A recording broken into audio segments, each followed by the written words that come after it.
قلت اللي جوايا واللي في قلبي لولادي بما يرضي الله. كل طالب ما ينفعش، حرام انه يقول لاستاذه احنا اخر حصه في المنهج امتى، وده حرام. الله سبحانه وتعالى ارسل ملك عشان يهلك قريه من كثره المنكر اللي كان بيتعمل في هذه القريه.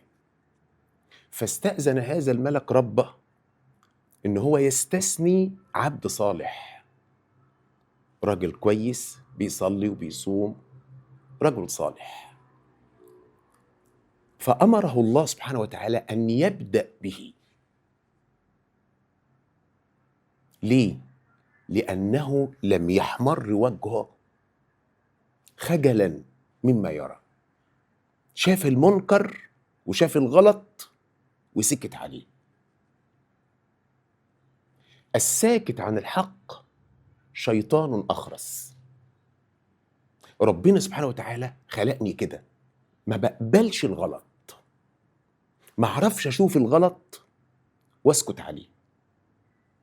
ويعلم الله ان كل كلمه هقولها لكم النهارده لاولياء الامور ولكل طالب في مصر من طلبه الازهر ولكل طالب في مصر من طلبه الثانويه العامه انها خارجه من القلب ومن العقل ولله، ليس هناك اي شيء اخر. وانا بس عشان الكلام يبقى واضح، فاهم كويس جدا ان انا راجل كبير وربنا اداني من كتير قوي، من سنين كتير قوي، وهذا من فضل الله. فمش بعمل الكلام ده ابغي ان انا اشتهر، ولا ابغي ان انا نفسي ان انا لسه بكون نفسي صغير، ولا بخش في منافسه وصراع مع اخرين. لا لا، انا اكبر من الكلام ده كله. فمش في ذهني، انما انا شايف غلط واستخفاف باولياء الامور واستخفاف بالطلبه، وربنا هيحاسبني اذا انا سكت على هذا الغلط. الكلام اللي انا بقوله ده كلام بسيط وعايز الناس تستوعبه. انا ما كنتش احلم، يعني لو حد اتصور باي حال من الاحوال ان انا هعيش لغايه ما الاقي التعليم في مصر بهذه الصوره. زمان كنا بنتنافس بس بذوق، بنتنافس لمصلحه ولي الامر، بنتنافس لمصلحه الطالب. لكن اللي بيحصل دلوقتي ده انا بقول ما احلمش ان انا كنت اعيش واشوفه. فاللي هيطلع من لساني زي ما بقول، خلاص انا في اخر عمري، وتلك الايام نداولها بين الناس. كل واحد بياخد وقته ولازم ينزل عشان يطلع الصغير يكبر. الحياة كده. انما لما يكون في خطأ حرام. لما اولياء الامور السنة اللي فاتت في شهر 4 وشهر 5 يبكوا يقولوا ليه انت سايبنا ولادنا كده يتأذوا بالمنظر ده، يبقى ده ما يرضيش ربنا. فاستوعبوا كده انا بقول ايه بالراحة وبهدوء وبدون عصبية، عشان الفيديو اللي فات حصل كده شوية مشاكل قدام عينك، واخد بالك انت، وعمل قلق. فاحنا في غنى عن الكلام ده كله. انا كلامي بسيط، كلامي بسيط. معسكر الانقاذ ده دلوقتي اللي المدرسين واخد بالك عاملين مشاكل فيه. ليا رأي، ليا رأي. هل ده تعليم ولا ده استخفاف بأولياء الأمور واستخفاف بالطلبة وبنضيعهم؟ بس سؤال. معسكر الإنقاذ ده إن المدرس يوقف ويضيع من الطالب معظم شهر واحد، يعيد له تاني اللي فات، يبقى ده بينقذه ولا بيغرقه وبيضيعه؟ نتفق بس على شوية حاجات. المدرسين طبعوا الكتب بتاعة المعسكرات ومش هيدخروا مجهود، عايزين يوزعوها لأن دي فلوس. فالناس صرفت فلوس، عايزة بقى تلم الفلوس دي بالنسبة لهم خسارة. فهيموتوا نفسهم عشان يقنعوا الطالب إن هو يشتري الكتب ويحضر المعسكر. طيب أنا كنت طالب عندك واديتك أمانة وبدفع لك فلوس من شهر 8 وانت واخدني، بتوقفني ليه في شهر واحد بقى قدام عينك وتعيد لي الكلام ده تاني؟ يبقى انت بتظلمني. يبقى ده ظلم. ما انا ماشي كويس يا سيدي، انا مش مراكم. هو انت بتخاطب المراكم بتكافئه تقول له انا هعيد لك تاني عشان انت راكمت وتخلفت؟ طب انا طالب كويس وماشي معاه وكنت امين جدا، اللي انت بتقول عليه بعمله، اشتروا الكتب بنشتري الكتب، وماشي معاك كويس، بتوقفني ليه؟ يبقى انت بتأذيني، يبقى ده ظلم، وده كلام ما يرضيش ربنا. اهو بنقول كلام بسيط، ما بنقولش كلام صعب. طيب ايه اللي بعد ده بقى؟ يعني انا لما اشوف الاعلانات بتاعت المدرسين، كوبون خاص واستيكرات وورقة الانجاز ومخطط السنة ونوتة وتيشيرتات وشنط وبص طباعة الكتاب، هو ده ليه علاقة بالعلم؟ يعني انا كطالب انا مالي ومال الكلام ده؟ هو انت ما بتحط فواصل وبتحط لي استيكرات بتحطها جدعانة منك، ولا بتشيلني فلوسها وبتدفعها لي، والمنتج اللي انا بشتريه ده في الاخر انت اللي بتشيله لي كله؟ يبقى ده حرام، ده ظلم، وده استخفاف، ده مش تعليم. ايه التعليم اللي في ده؟ انا مش عارف. يبقى نسكت ولا نطلع نقول يا جماعه ان احنا بنعلم، احنا قدوه لاولادنا، يبقى نتقي ربنا فيهم. فده ما يرضيش ربنا ابدا، الكلام ده ما يرضيش ربنا. انا قلت احنا ما درسناش للعيال تلتين الكتاب، تلتين المنهج، فترد لا ده تلتين الحصص وتلتين البتاع، لعب بالالفاظ كله وكلام صغير. لكن العقل بيقول ايه؟ الدعامه والحركه عليها 6 درجات، 5 درجات تنسيق هرموني، التكاثر عليه 12 درجه، دول مجموعهم 23 درجه، ودرسنا تلتين الجيولوجيا يبقى عليها 7 8 درجات، يبقوا 30 درجه. يبقى درسنا لاولادنا نص المنهج. انا بسال بقى، الكلام ده تم في قد ايه؟ 8 9 و10 و11 و12، وهنضرب شهر واحد معظمه. طيب ده راح في 30 درجه. ال 30 درجه دول التانيين هتدرسهم امتى بقى؟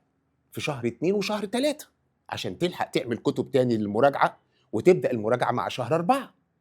يصح ان انت تدرس 30 درجه في 6 شهور وتدرس نص الكتاب الصعب تدرسه في شهرين، فيهم عيد وفيهم شهر رمضان الطالب صايم؟ يبقى ده يرضي ربنا؟ ده ما يرضيش ربنا. لكن انا فاهم ان انت طبعت الكتب ودي تكلفه فلوس وعايز بقى تلمها، انا فاهم ده كويس، ما انا بدرس بقى لي 42 سنه، مش راجل لسه بدرس بقى لي 5 6 سنين، ده انا بدرس بقى لي 42 سنه. يعني انا فاهم كويس جدا كل كلمه انا بقولها رايحه فين وجايه منين، وفاهم ان وراكم فريق عمل عايز يكسب من ده.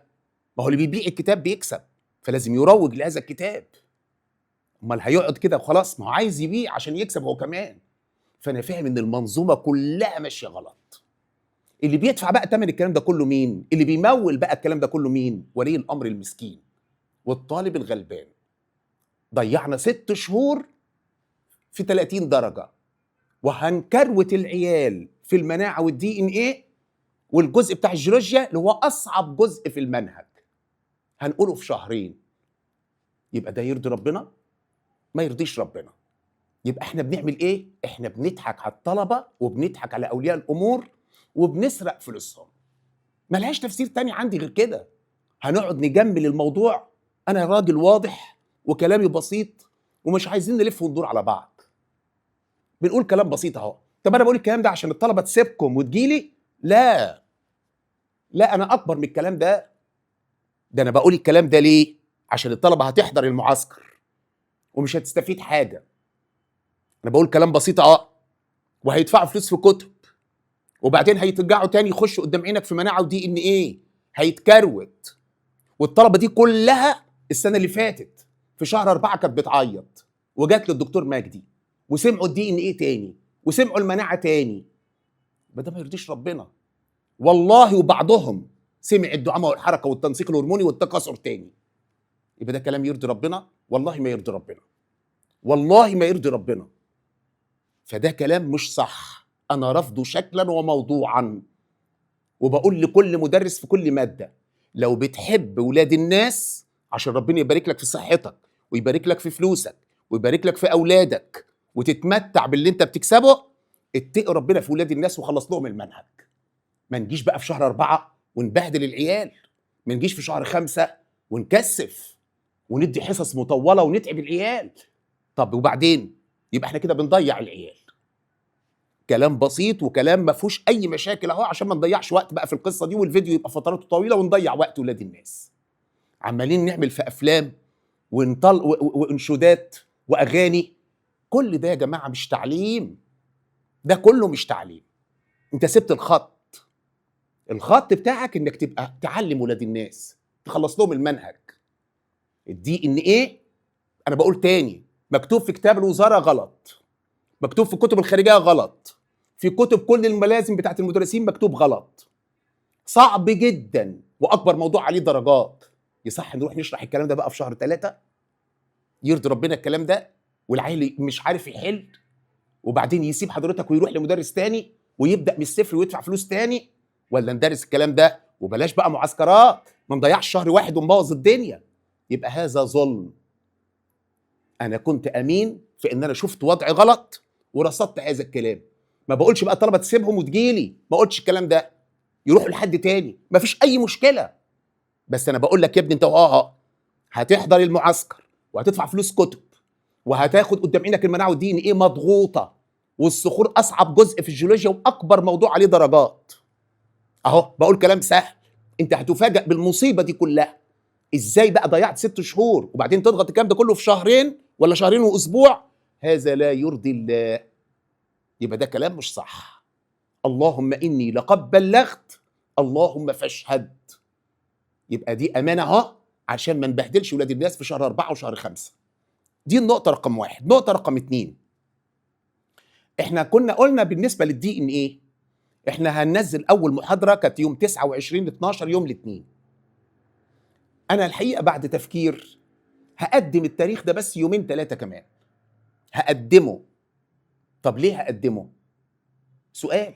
ليه هتقدم التاريخ ده؟ يعني غالبا هتنزل يوم الخميس ان شاء الله وهتتواصلوا مع فريق عملنا لو جد جديد، لكن احنا عاقدين النيه ان احنا نقدم التاريخ ده شويه. ليه؟ عشان فيها اساسيات الموضوع. كل طالب في جمهوريه مصر العربيه ازهر وثانويه عامه هتنزل لك المحاضره دي قدام عينك على اليوتيوب، وده لسببين. لان فريق العمل اللي بيفتح للطلبه المحاضرات، واحنا بقى حاجز عدد كبير جدا من الطلبه، فهننزل المحاضره لكل طلبه مصر وطلبتنا اللي حاجزين معانا على اليوتيوب. هتسمع المحاضره وهتكتشف قد ايه الموضوع مهم وقد ايه الموضوع مش سهل. هو في مدرس بيطلع يقول كده؟ ده المدرس بيطلع يقول لك انا هخلي لك الموضوع ده 100 انا هبسط لك الموضوع واخليك. مش ده الطبيعي ان انا، لكن انا ما بقولش ده لان انا ما اتعودش اضحك على حد. الموضوع صعب جدا. لما اقول لك انه مكتوب غلط في كتاب الوزاره، لما اقول لك مكتوب غلط في كل الكتب الخارجيه، لما اقول لك ملازم المدرسين، انا بقى لي بقرا ملازم المدرسين من 40 سنه وانا بشوف ملازم مدرسين مكتوب غلط. طب الحل يبقى ايه؟ الحل ان احنا نقوله بدري، نرحم ولاد الناس عشان العيل يكتشف القصه دي، عشان يبقى عنده فرصه يعيده مره واثنين وثلاثه. ده الموضوع الوحيد اللي الطالب هياخده من كل اللي بياخده في الثانويه العامه. لو راح طب، لو راح صيدله، لو راح اسنان، لو راح علاج طبيعي، لو راح اي حاجه علمي، ده حديث الدنيا كلها الدي ان ايه والار ان ايه. يبقى الموضوع مش سهل. عشان كده انا حريص جدا ان انا اقوله باقصى سرعه. هتنزل لك المحاضره يوم الخميس ان شاء الله، نعيش وكان في عمر، اللي هو الموافق 25/12 هتنزل لك المحاضره. انا عاقد النيه على ده. المحاضره الثانيه ودي هتنزل على اليوتيوب لكل طلبه مصر. خش بقى اسمعها، واذا كان معاك كتاب خارجي قدام عينك بعد ما تسمعها مره واثنين وثلاثه، اقرا بقى الكتاب الخارجي. هتكتشف الكلام اللي انا بقوله ده وانا بشرح اساسيات، لسه ما دخلناش في عمق الموضوع. بعد ما اديك الحصه الثالثه في الدي ان ايه، دي الحصه الاولانيه. الحصه الثانيه عشان انا عايزكم تقروها كويس مره واثنين وتسمعوها مره واثنين وثلاثه، وفيها شرح وفيها حل. تذاكر الشرح وتفهمه كويس قدام عينك، ستوب، ما تعملش حاجه تاني. قاعده تانيه تسمع الشرح تاني، وانا طول السنه بقول لطلبتي كده. تاني يوم تسمع الشرح تاني. طب تالت يوم في واجب، احل الواجب بس. طب رابع يوم اسمع مناقشه اسئله الواجب، نمسك سؤال سؤال من دول نفصصه مع بعض، نفكر ازاي في السؤال ونجاوبه ازاي. انا ماشي على كده من اول السنه. مفيش حاجه اسمها طالب يقعد يذاكر الماده النهارده ويروح سايبها اسبوع. محدش بيعمل كده. هو ربنا سبحانه وتعالى ليه خلى الفروض الخمسه، الفجر والظهر والعصر والمغرب والعشاء، في فراغ ما بينهم، في وقت ما بينهم؟ ما كان يعملهم كلهم في ساعه وخلاص، عشان ما ننساهوش، عشان نفضل على اتصال مع الله. افهم، تقوم تصلي الفجر وتروح تشتغل، لو عملت حاجه غلط لما تيجي تقف تصلي هتستحي وهتتكسف.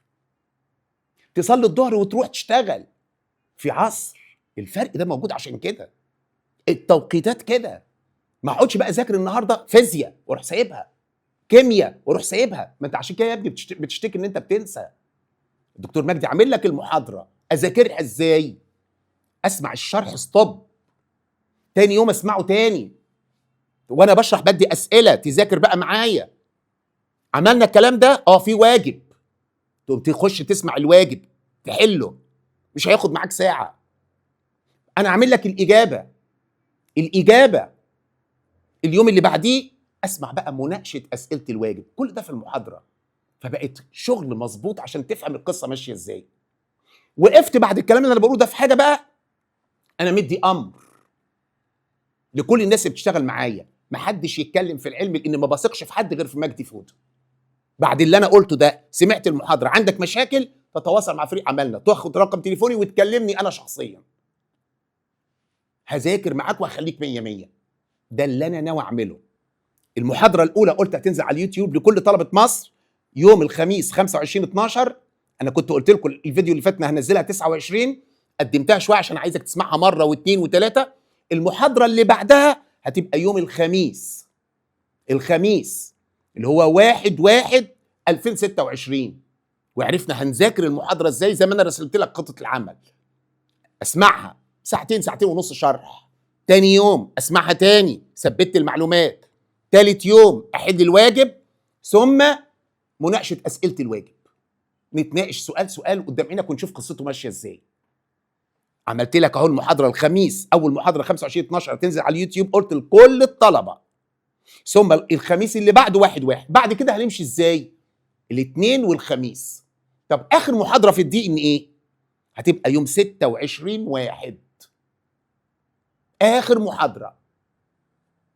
ناخد بقى شهر واحد نخلص اصعب موضوع في المنهج، الدي ان ايه اللي عليه 16 درجه، مش التكاثر بقى اللي عليه 12، مش الدعامه والحركه اللي عليها 6، مش التنسيق الهرموني اللي عليه 5، ده عليه لوحده 16 درجه. وطالب الازهر ممكن توصل ل 20 درجه و22 درجه في بعض الامتحانات، يعني تلت الامتحان دي ان ايه. نروح نقول للعيال في شهر 2 وشهر 3؟ ده كلام يرضي ربنا؟ ده ما يرضيش ربنا. احنا كده ما بنخدمش الطالب الشاطر، الطالب المتفوق، احنا ما بنخدموش، ده احنا بنأذيه. لما نقول له هنوقف ونعيد تاني الدعامه والحركه ونعيد تاني التنسيق الهرموني ونعيد تاني التكاثر، يبقى ده كلام فارغ وكلام غلط، انا ارفضه تماما.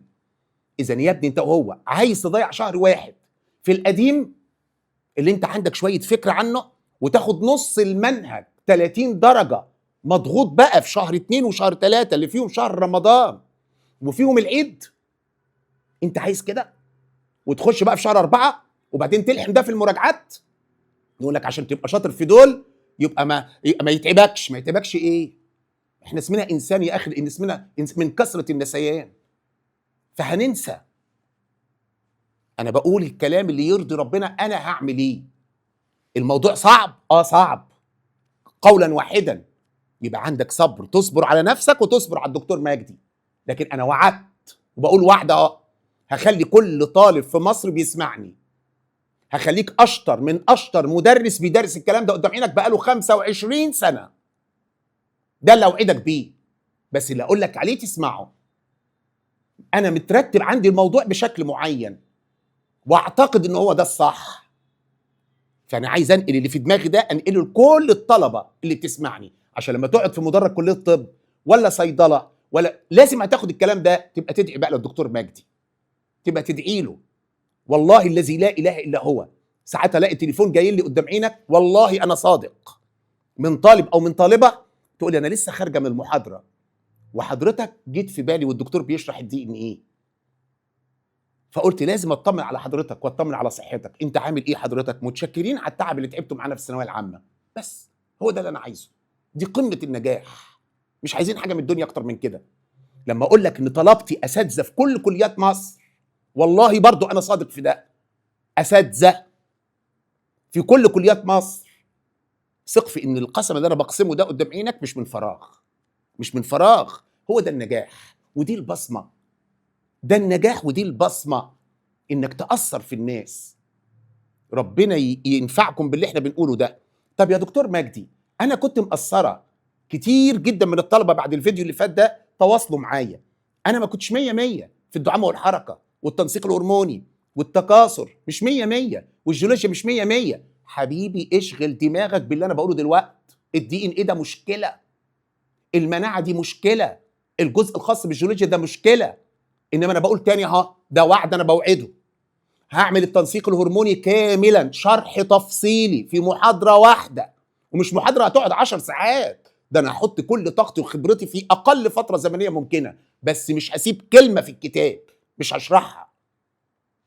اهو بقول كلام بسيط وسهل، يبقى ما تشغلش بالك بده. الدعامه والحركه هعملها في محاضره واحده، التنسيق الهرموني بالكامل هعمله في محاضره واحده، التكاثر هضغطه لان كثيرين من الطلبه قالوا يا دكتور مجدي المدرسين شرحوا لنا الدعامه والحركه في شهرين، والتنسيق الهرموني في شهر ونص، جم في التكاثر راحوا ضغطنا جدا فيه عشان يلحقوا يخلصوا. ما هو عايز يخش على المعسكر، والطالب يقول له انا مش فاهم، يقول له العلاج المعسكر، خش بقى على المعسكر هو اللي هيعالج لك. يعالج لك ايه بس؟ يعني نضيع من العيال 6 شهور في 30 درجه، وبعدين نضغط العيال في شهرين فيهم عيد وفيهم رمضان في 30 درجه، اصعب 30 درجه؟ هذا لا يرضي الله. فما تقلقش، هعمل لك، قلت الدعامه والحركه بالكامل في محاضره واحده، التنسيق الهرموني بالكامل في محاضره واحده، التكاثر هنضغطه قدر المستطاع، مش هنسيب كلمه، هنشرحه لك شرح تفصيلي وهنحل وهنعمل كل اللي انت بتحلم بيه. والجيولوجيا ان عشت وكان في عمر برضه هنعملها بمشيئه الله تعالى. هتتواصلوا مع فريق عملنا، تعرفوا توقيتات الكلام ده كله. ربنا يوفقكم وييسر لكم الامور ويجعل لكم الصعب سهل وينجحكم ويفرح ابائكم وامهاتكم. طلبه اللغات، طلبه اللغات، حبيبي انت خدت الجزء بتاع السبورت اند موفمنت، الجزء بتاع الدعامه والحركه خدته في وقت طويل جدا مع استاذك، وخدت الجزء بتاع الهرمونز، الهرمونات، في وقت طويل جدا، وده عليه 6 درجات وده عليه 5 درجات. طب انت شغال دلوقتي في الريبرودكشن، شوف انت ضيعت كام حصه، ومفيش مدرس في اللغات خلص الجزء الخاص بالريبرودكشن، التكاثر، ما حدش لسه خلص. شوف انت بتضيع وقت قد ايه، شوف انت بتضيع وقت قد ايه. هتخلص امتى الكلام ده؟ ده 6 درجات دعامه وحركه والتنسيق هرموني 5 درجات، والجزء بتاع البرودكشن عليه 12 درجه، لما تخلصوا دول كلهم عليهم 23 درجه. طب هتعمل ايه في الدي ان ايه؟ اقول لك هتعمل ايه؟ هيتشرح لك في شهر 4 وشهر 5، ومش هتلحق تفهمه وهتضيع درجاته. انا بقول كلام بسيط اهو، انا نبهتك، حل مشكلتك، ما بقولكش اسمعني، ما بقولكش تعالى لي. طب انا جايب الكلام ده منين؟ ما هو السنه اللي فاتت طلبه كثيرين لغات دخلوا عشان ياخدوا الدي ان ايه معانا. طب ليه؟ ليه؟ ما احنا بندفع فلوس، وبعدين في الاخر نيجي في شهر 4 قدام عينك والله لغايه شهر 5 والعيال بتوع اللغات بيتصلوا بينا وبياخدوا الدي ان ايه، يقولوا احنا كناش فاهمين حاجه، احنا عمالين نحفظ. وبعضهم بقسم بالله سمع المنهج بالكامل بالعربي. الجزء بتاع الدي ان ايه احنا عاملين محاضره، خش يا ابني اسمعها، وهي كلها قدام عينك، الانجليش زي العربي. السكر اسمه دي اوكسي ريبوز، هو بيتقال انجليزي وبيتقال عربي. الادينين، الجوانين، السيتوزين بتتقال عربي وبتتقال انجليش. فلو سمحت اسمع المحاضره، لو فادتك من دلوقتي ابدا خش معانا في القصه دي. انت تعرف تتصرف في تحل المشكله، حلها. انا نبهت الكلام ده عشان ما نجيش في شهر 4 وبعدين نزعل، يبقى دفع فلوس واجهاد على الطالب. مش عايزين الفيلم ده خالص بالمره. انا بقول عشان كده مش ما تحضرش معايا، بس حل المشكله. يعني انت ما بتفكرش؟ والله والله والله 3 مرات بالله. اخر طالب كلمني اتصل بفريق عملنا وطلب رقم تليفوني الشخصي، وقال لهم انا ما باخدش مع الدكتور مجدي بس عايز تليفونه الشخصي. ادوا له التليفون كلمني، والله هذا حصل، من محافظه الشرقيه. فقال لي حضرتك انا ما بحضرش معاك بس عندي استفسار. اتفضل يا ابني. فتحت الكتاب معاه وفتح الكتاب قدام عينك وبدات اناقشه في الموضوع، فعجبني قوي قوي. وانا قلما الاقي طالب كده ابقى مبسوط بيه. بص انا بقول ايه في الايام البيضاء اللي احنا فيها دي. فالولد شد انتباهي جدا. قلت له حبيبي انت وصلت لغايه فين في الاحياء؟ قال لي انا خلصت الدعامه والحركه والتنسيق الهرموني ولسه هخش في التكاثر في الانسان. قلت له والجيولوجيا؟ قال لي خلصت المعادن. قلت له اللي انت خلصته ده حبيبي ده اقل من 25 درجه. اللي انت خلصته ده وانت شاطر ما شاء الله عليك، ليه يا ابني كده؟ طب هتاخد امتى بقيه الكتاب؟ طب انا بقول له الكلام ده بقول له لله. هو انا بقول له الكلام ده عشان يخش يحضر معايا؟ حبيبي انت وهو وجودك مع الدكتور مجدي ده شرف ليك ان انا بدرس لك. اوعى تفتكر ان انت لما بتدفع لنا فلوس ولا تيجي تحضر معانا انت بتكرمنا. لا، يبقى انت فاهم غلط. الكلام ده تعمله مع حد صغير هو بيلهس عشان انت تحضر معاه، انما انا مفيش الكلام ده. انا بشتغل لان انا بحب ده. ده بالنسبه لي عشق. بقول كلام بسيط وكلام سهل. انا بحب التعليم، بحب التدريس، دي حاجه في دمي. فانا مش بشتغل ده قدام عينك عشان انا مش لاقي اكل، ولا انا طالع انافس فلان ولا علان قدام عينك. لا، ده لو كويسين هسقف لهم وهبقى فرحان بيهم باي حد بيخلص. لكن لو انت مش مخلص وانا شايفك كذاب وشايفك ظالم وشايفك ما عندكش ضمير وشايفك بتتمسكن كده على العيال، لا لا لا لا لا لا لا، هقول لك اقف، انت رايح فين؟ انت ماشي غلط. فانا لا اقبل لا الظلم ولا اقبل الطمع ولا اقبل اطلاقا الكذب. 3 دول انا بكرههم. فلو سمحتوا عشان نفهم بس القصه ماشيه ازاي، ربنا ييسر لكم الامور. طب انا بكلم بتوع اللغات، ما جايز طالب يسمع الكلمتين دول ينتبه. كثف يا سيدي مع استاذك، قول له نتحرك شويه بدل ما نخلص في 5. وبعدين انا عايز اسال سؤال، كل طالب ما ينفعش، حرام انه يقول لاستاذه احنا اخر حصه في المنهج امتى؟ هو ده حرام؟ انت بس يا ابني عمال تاخد فلوس من ابوك وامك وتدفعها للمدرسين؟ مش ده حقك؟ انا من اول يوم في السنه وانا قايل قبل رمضان يوم 15 2 18 2 15 2 باذن الله اكون بخلص المنهج، اذا ما كانش ربنا يجيب لنا حاجه وحشه بمشيئه الله. ايه الغلط في كده؟ ما احنا هندفع الفلوس وهناخد الحصص بدل ما نروح نخلص بقى في اخر شهر 5 ما نخليها في شهر 3 عشان الطالب يلحق يراجع ويكتشف ايه الصعب يعيده تاني الى اخره. يعني انا قلت اللي جوايا واللي في قلبي لولادي بما يرضي الله. لا ابغي من الكلام ده اطلاقا قدام عينك اي حاجه الا ان انا ابصر الطلبه، عشان اللي حصل السنه اللي فاتت ما كانش يرضي ربنا ابدا في شهر 4 و5 والطلبه كلها متبهدله. يبقى ده ما يرضيش ربنا، بس مش اكتر من كده. كل واحد يتكلم عننا كويس في الاعلان اللي فات انا بشكره. اللي اقتنع بوجهه نظر قدام عينك وقال تعليق كويس او كان ليه تصرف محترم، واخد بالك انت، انا بشكره الحقيقه. في وظيفه غريبه جدا جدا، اتصلوا بينا بفريق عملنا وكلموني احنا ممكن نخش وظيفه اسمها كتابه تعليقات. عايز نجيب لك 5 نجيب لك 6 نجيب لك 10 اليوم بكذا. قلت لا اله الا الله، شغلتهم يخشوا يكتبوا تعليقات. الدكتور مجدي ده ممتاز، انا بحب الدكتور مجدي، احسن واحد في مصر والله. من بعد ما عملوا الكلام ده لما بقرا تعليقات اولياء الامور او الطلبه اقول مصيبه. زمانهم بيعتقدوا ان انا جايب ناس قاعده تكتب هذا الكلام. انا لا اكذب، لا اكذب اطلاقا. فما بعملش ده، ما بعملوش. بص انا قلت ايه تاني؟ ما بكذبش. لما اقول لك ان انا عملت محاضره على المعادن قدام عينك، شوف الرقم اللي انا قلته ايه، وخش دلوقتي قدام عينك على اليوتيوب شوف الرقم بقى كام. ده في ايام. لما اقول لك ان انا عامل محاضره للتكاثر في الانسان، محاضره بقى شايفها كام طالب؟ الاف الطلبه. المعادن الاف الطلبه.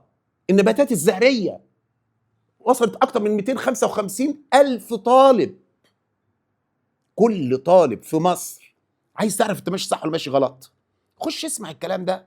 لما تسمعه هتكتشف انت ماشي صح ولا ماشي غلط. لا دفعت حاجه ولا كلفناك بحاجه اطلاقا عشان تفهم بس انت ماشي صح ولا ماشي غلط. ربنا ينفعكم باللي احنا بنعمله. وانا بقول دايما اللهم اهدني واهدي بي واجعلني سببا لمن اهتدى. ربنا يفرح اولياء الامور باولادهم، ويفرح ولادنا بالنجاح اللي يرضيهم، وييسر لهم الامور، ويسعدهم، ويحققوا كل اللي هم بيحلموا بيه ان شاء الله. ارجو ان كلامي يكون المغزى منه مفهوم، وما ناخدش الموضوع قدام عينك بشكل ان المساله شخصيه ابدا. احنا نسقف لكل واحد محترم ونقول له كلمه شكر، لكن كل واحد ماشي غلط نقول له ستوب، انت ماشي غلط وبتاذي اولياء الامور وبتاذي الطلبه. محدش يزعل مني، كلهم ولادي. ربنا يفرحهم وينجحهم، ينجح ولادنا جميعا يا رب، ونشوفهم كلهم في اماكن محترمه بمشيئه الله تعالى. القاكم على خير، والسلام عليكم ورحمه الله وبركاته.